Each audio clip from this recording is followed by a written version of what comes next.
Diyos. Hallelujah. Palagpakan po muna natin ating Diyos. Hallelujah.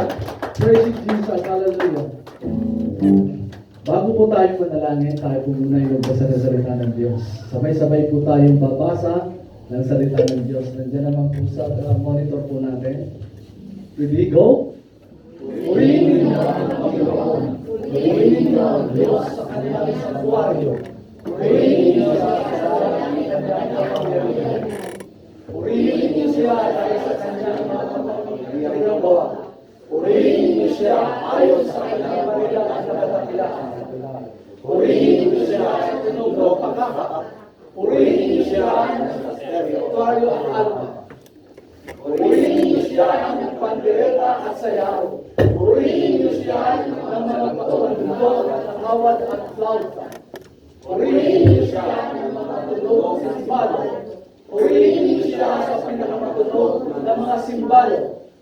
Purihin ang bawat bagay na mahininga ang Panginoon. Purihin niyo ang Panginoon. Sabi doon, purihin ng lahat ng may hininga ang Panginoon. Lahat po ba tayong hininga? Amen! Tayo magpuri sa Panginoon. Amen? Makigalap po kayo, makiawit po kayo, para po sa ating Panginoon. Dahil ito ang tamang lugar, tamang oras, upang tayo po ay magpuri sa Panginoon. Amen? Amen! Tayo po at yung po at manalangin. Hallelujah. Purihin ka, Ama, sa iyong kabutihan. Purihin ka, Panginoon, sa iyong katakilan. At pinupuri ka namin, Panginoon, sa lahat ng bagay na pinagkaloob niyo po sa amin. At pinupuri ka namin, Lord Jesus, sa pagkakataon na binigay niyo po sa amin sa umagang ito, na ikaw, Panginoon, ay maalaya namin ng mga awiting makalangit, Lord Jesus. Hallelujah. Tunay, Panginoon, na ang iyong kadakilaan, ang iyong kabutihan, ang iyong kapangyarihan, Panginoon, ay magpasawalang hanggan. Kaya, Lord Jesus, sa pagkakataong ito, ang aming pong taming dalangin, Panginoon, sa umagang ito, samahan niyo po kami, Lord Jesus, sa aming pong pagpupuri. Nang sa ganun, Panginoon, maramdaman namin, Lord Jesus, ang init ng iyong pagmamahal po sa amin, Panginoon. Maramdaman namin, Lord Jesus, ang init ng banal na Espiritu Santo, Lord Jesus, sa aming pong kalagitnaan. Dahil sinabi mo sa iyong salita na isaw dalawang nagkatipon, ikaw, Panginoon, ay nasa aming kalagitnaan. Kaya, Lord Jesus, we claim this, Lord God, sa umaga po ito. Hallelujah, hallelujah. At dalangin po namin, Panginoon, sa lahat ng mga tatayo, sa music ministry, sa backup singers ng Panginoon, at sa amin po pastor. Dalangin namin, Panginoon, na ikaw nawa, Panginoon, ang mapapurihan namin. At bago pa kami tuluyang dumako sa iyong banal na presensya, ito po, Panginoon, tulad ng sinabi ko, ito ang tamang pagkakataon na tayo ay dumulog at manalangin sa Panginoon. Panandalian po tayong magkaroon ng katahimikan at lumapit po tayo sa ating Panginoon Jesus. Hallelujah.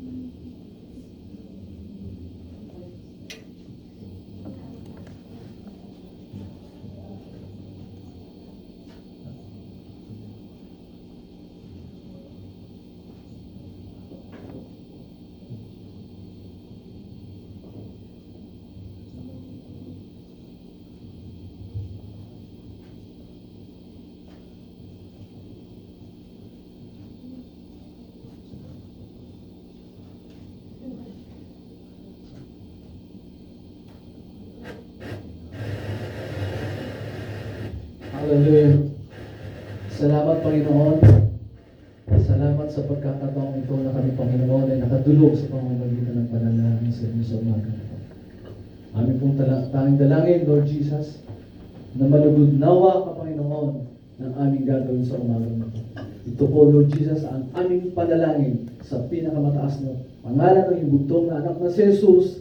And everybody shout, Amen! Amen! Amen! Hallelujah!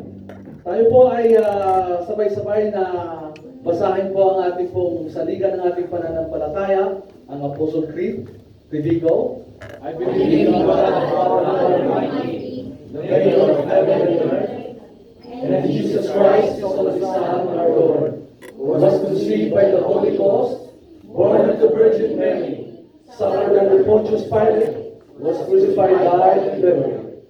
He descended into hell, and the third day He rose again from the dead.